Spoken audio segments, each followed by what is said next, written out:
Growing up as an only child in a broken home, I never truly understood the dynamics of a close-knit family. My parents' divorce when I was young left me with little contact with either of them, and I spent most of my teenage years bouncing between relatives and foster homes. This tumultuous upbringing shaped my perspective on relationships and family, making me wary of emotional attachments. Then I met Lisa, 30F, the woman who would become my wife. We met 6 years ago at a local community event, introduced by mutual friends who thought we hit it off. Lisa was everything I wasn't: warm, outgoing, and deeply connected to her family. She came from a tight-knit clan with 2 older sisters, Nellie, 35F, and Rachel, 33F, and parents who were still madly in love after 40 years of marriage. Our first date was a disaster. I was nervous and awkward, spilling my drink all over the table and stuttering through conversation. But Lisa found my clumsiness endearing, and somehow, we ended up laughing about it by the end of the night. She agreed to a second date, and before I knew it, we were seeing each other regularly. It was on our third date that I first noticed something odd. We were at a nice Italian restaurant, and I kept seeing this woman in sunglasses and a hat staring at us. She ducked behind her menu whenever I looked her way, but I could feel her eyes on us. I got really uncomfortable and asked Lisa if we could leave, but she just laughed it off. Later, I found out it was actually Nellie, Lisa's oldest sister, spying on our date to check me out for Lisa. Apparently, this was normal behavior for them. As Lisa and I got more serious, I realized just how enmeshed the sisters were. They shared every detail of their lives with each other, including intimate details about our relationship. I once overheard Lisa giggling with her sisters about our first time being intimate, describing things in excruciating detail. I expressed to Lisa that this made me uncomfortable, but she dismissed my concerns, saying I just didn't understand sibling relationships. Despite my reservations about the family dynamics, I fell hard for Lisa. She had a way of making me feel seen and understood, something I'd never experienced before. After dating for 2 years, I decided to propose. I planned an elaborate setup at the community center where we first met, enlisting the help of our mutual friends to decorate the place with fairy lights and flowers. When I got down on one knee, Lisa burst into tears of joy and said yes before I could even finish my speech. Our engagement marked the beginning of a new chapter, but it also brought new challenges. During our wedding planning, an issue came up with Nellie. She had eloped with her husband Vaughn, 37M, 8 years earlier, but now regretted not having a big wedding. She had been pressuring Vaughn to have a vow renewal ceremony, but he refused, saying they needed to save money for their twin daughters, 6F, future. This caused a lot of drama, with all 3 sisters ganging up on Vaughn about it. I tried to gently suggest to Lisa that Vaughn had a point about prioritizing their kids, but she wouldn't hear it. The sisters had always been a united front, and now I was seeing firsthand how they could turn on anyone who didn't align with their wishes. Vaughn held firm though and didn't give in to the pressure, which only seemed to make the sisters more determined. Our actual wedding day is when things really went off the rails. Without telling me, Lisa had agreed to let Nellie wear a white dress and basically have a joint wedding ceremony with us. I was blindsided and furious. This was supposed to be our special day, not a do-over for her sister. I found out about it just hours before the ceremony when I overheard Nellie and Lisa giggling about their shared wedding day. I pulled Lisa aside and we had a heated argument in the church basement. I felt betrayed and disrespected, like my feelings didn't matter at all. Lisa seemed genuinely surprised by my reaction, which only made me feel worse. How could she not see how inappropriate this was? In the end, we compromised. Nellie wore a cream dress instead of pure white, and we nixed the idea of a joint ceremony. But the damage was done. I spent most of our wedding day feeling resentful and out of place. We had a huge fight about it afterwards. Lisa eventually realized she had crossed a line and agreed to create some boundaries with her sisters. But I couldn't shake the feeling that I would always be an outsider in my own marriage. Things were better for a while after that, but I still felt like I was competing for Lisa's attention. The 3 sisters were constantly texting, calling, and getting together without their partners. They had inside jokes and shared experiences that I could never be part of. Vaughn, Nellie's husband, and I bonded over feeling left out and started hanging out more just the 2 of us. About 6 months ago, I was at a coffee shop across town when I saw Nellie walk in with a man who wasn't Vaughn. They were acting very flirty and intimate, laughing and touching each other's arms. I was shocked and wasn't sure what to do. I decided to follow them when they left and saw them kissing goodbye in the parking lot. I was furious on Vaughn's behalf.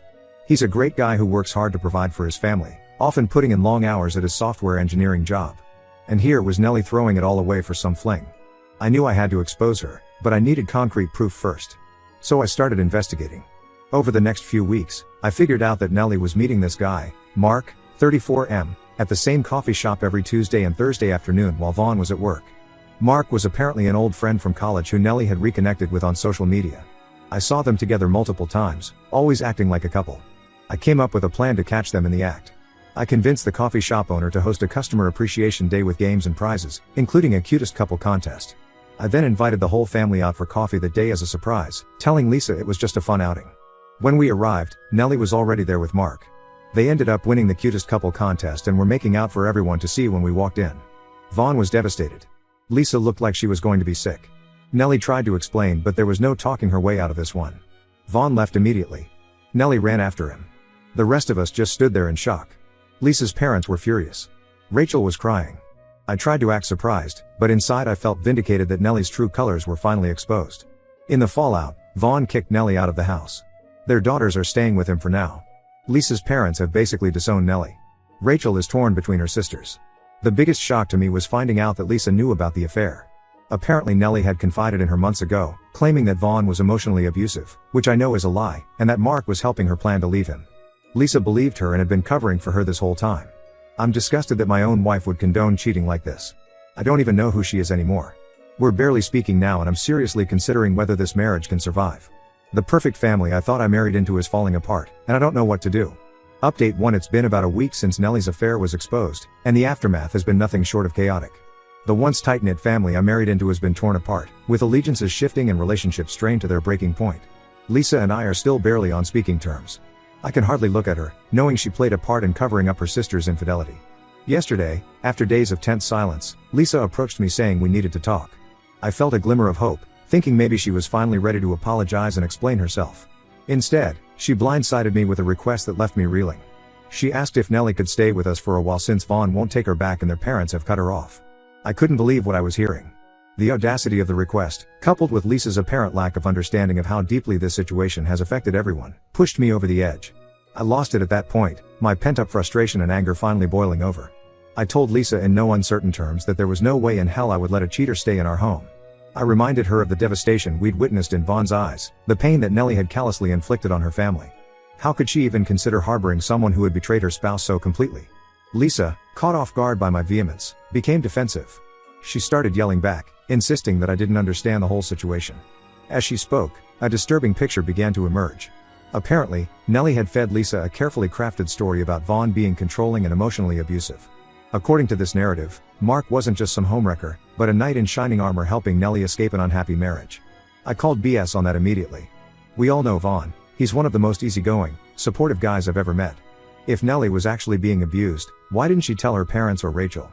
Why keep it a secret except from Lisa? The more I thought about it, the less sense it made. In an attempt to find some middle ground, I made Lisa an offer.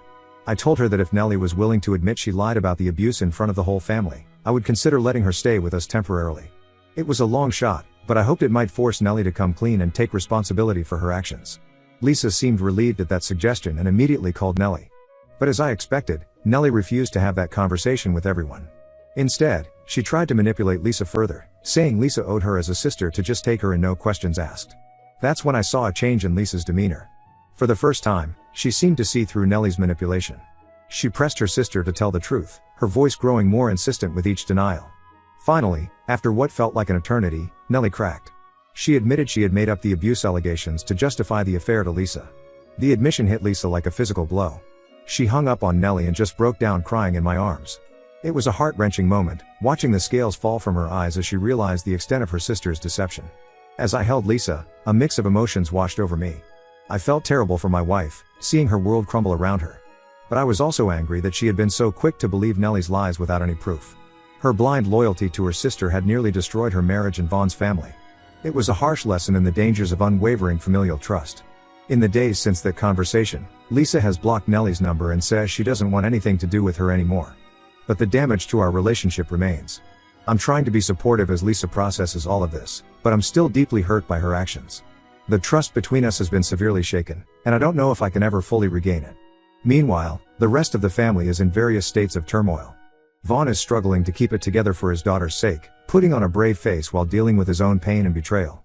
Rachel has been helping out with childcare, torn between supporting Vaughn and trying to understand her sister's actions. Lisa's parents are still furious, refusing to even speak Nellie's name. The once lively family group chat has been eerily silent for days. As for Nellie, she's been reaching out to anyone who will listen, trying to spin her story and garner sympathy. But her lies have caught up with her, and she's finding herself increasingly isolated. Mark, the man she threw away her marriage for, has apparently gone radio silent since the affair was exposed. Lisa and I have a long road ahead of us if our marriage is going to survive this ordeal. We've talked about couples therapy, but haven't taken that step yet. For now, we're existing in an uneasy truce, both of us processing our emotions and trying to figure out where we go from here. The perfect family I thought I had married into has been revealed as a house of cards, built on secrets and misplaced loyalties. As we navigate this new reality, I can't help but wonder if any relationship is truly as solid as it seems from the outside. Update 2: The past couple of weeks have been a whirlwind of drama and emotions, with the situation somehow managing to become even more complicated. Nellie, now finding herself truly alone, has been desperately reaching out to anyone who will listen. Her phone calls and messages have been incessant, her pleas for help growing increasingly frantic with each passing day. The breaking point came when Mark, the man Nellie had risked everything for, unceremoniously dumped her. Apparently, he claimed it was just a fling and he never meant for it to get so serious. This revelation left Nellie reeling, suddenly faced with the full consequences of her actions without even the cold comfort of a new relationship to cling to. With nowhere else to turn, Nellie showed up at Rachel's apartment in the middle of the night. She was a mess, mascara streaking down her face, clothes disheveled, reeking of alcohol. She began pounding on the door, sobbing and threatening to hurt herself if Rachel didn't let her in. Faced with her sister's evident distress, Rachel reluctantly opened the door. Rachel, always the peacemaker of the family, allowed Nellie to stay the night. She listened patiently as Nellie alternated between self-pity and anger, railing against the unfairness of it all. Rachel tried to offer some tough love, pointing out that these were the consequences of Nellie's own choices.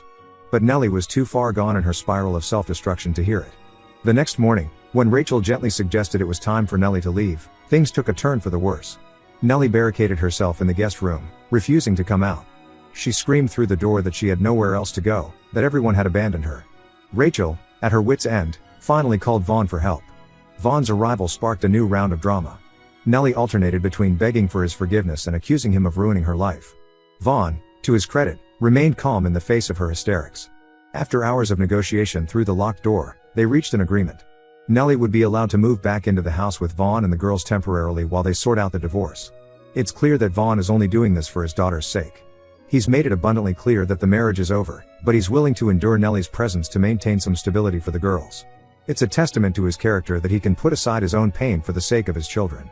Nellie, in a last-ditch effort to salvage her marriage, tried to convince Vaughn to go to couples counseling and work things out. But Vaughn shut that down immediately.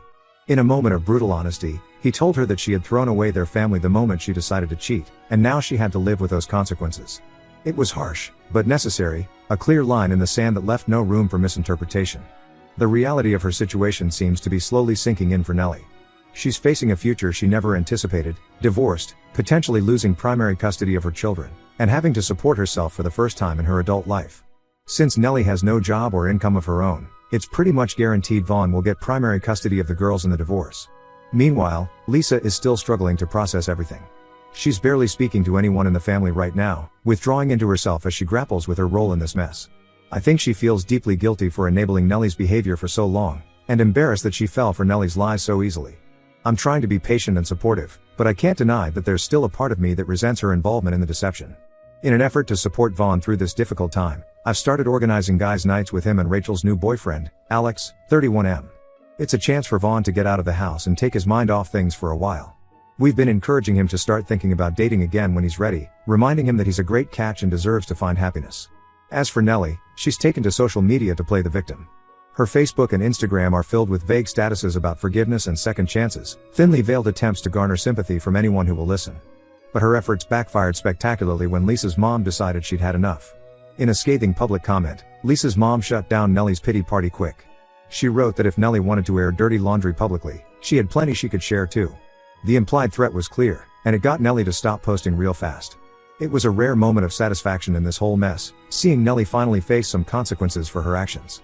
The family dynamics have shifted dramatically in the wake of all this.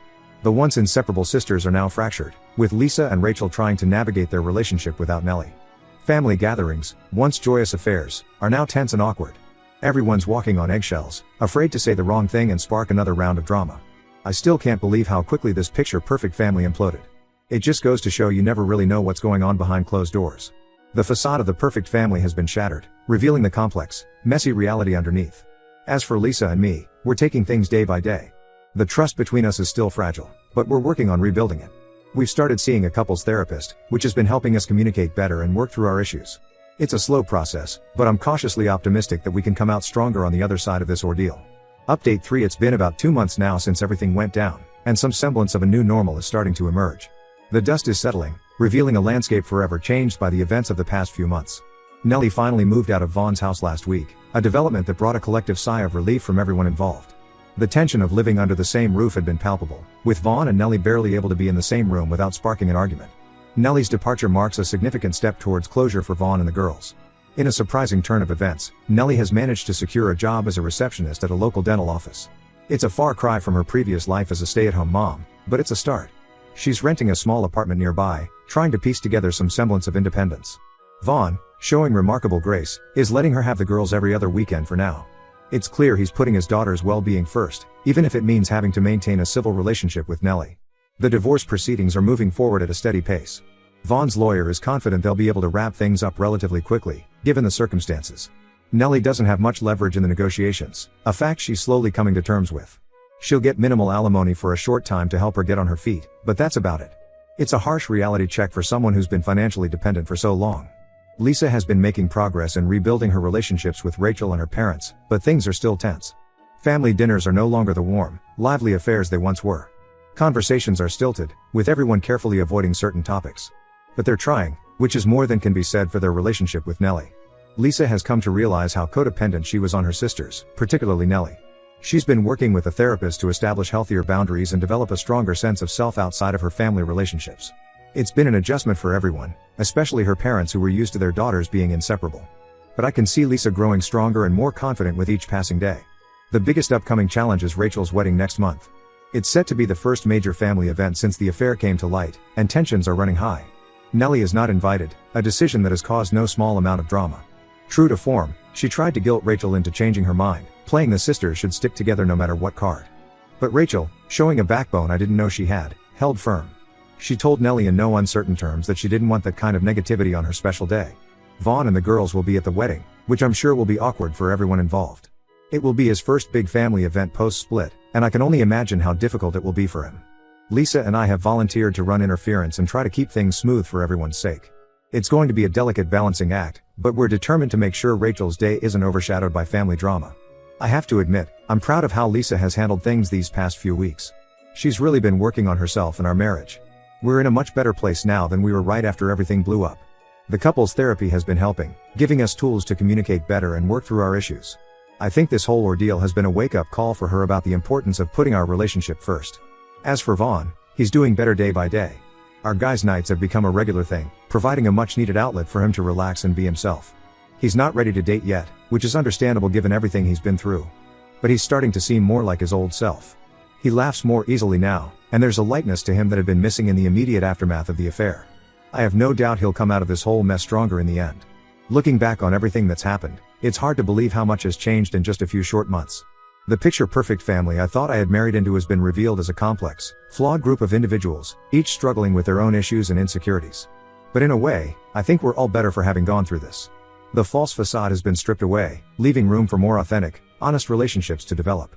It's been a difficult journey, but I'm hopeful that we'll emerge from it stronger and more united than ever before.